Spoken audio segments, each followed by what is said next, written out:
guys. Bali, nandito po tayo sa ating garden. Yan. Yan. Medyo maganda na po yung talong kasi po ilalang naalagaan po siya. Para ang mga talong natin maganda. Diba guys? Ayan o. Tulad ng mga langgam na yan guys. So, sinisira na mga insekto. Na, bubombahan natin yan guys. So, ayan. Ayan. Ay, maganda na siya guys. So, yan. Ayun.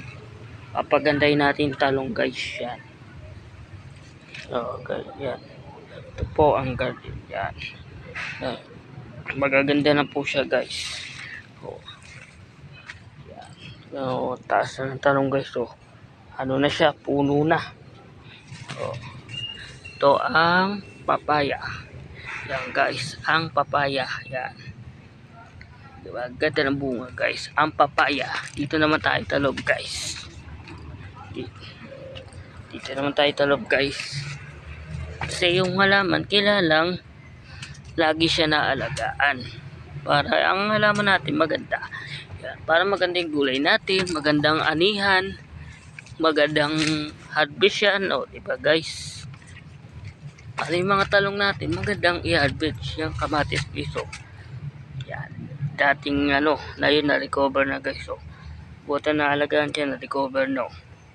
O, diba? Kulang lang siya water. Kulang lang siya water para na-recover. Ayan guys. So, na-recover lahat ng kamatis. So, ayan guys. Aray.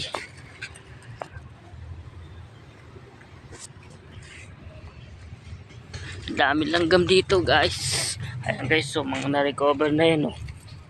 Yan. Yung mga kamatis guys. Karamihan kasi dito guys na wala na iba yan. Tataliman na lang ng palibago. Ito yung mga sili guys. Yan. Yan guys. Dito naman po tayo sa ating kamatisan. Ito po yung mga talong guys. Yan. Talong, kamatis. Ayan po guys. Lahat po nagagayang guys. Yan guys. Daming bunga niya no. Ayan no guys. Tapos ito naman guys. Daming bunga guys. So, nakita nyo siya. Oh. Pati yung pakuan guys. So, may bunga na yung pakuan. Yan. Kasi kulang na sa alaga guys. Hindi pa po magugusag yan. Bali, hindi pa po tayo tapos dito sa paglilinis. Linisin pa po natin yan. Para po magandang tignan yung ating garden.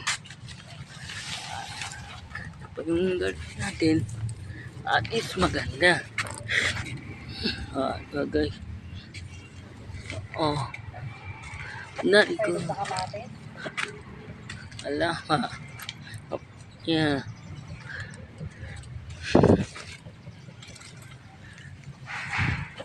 Yeah. Sit.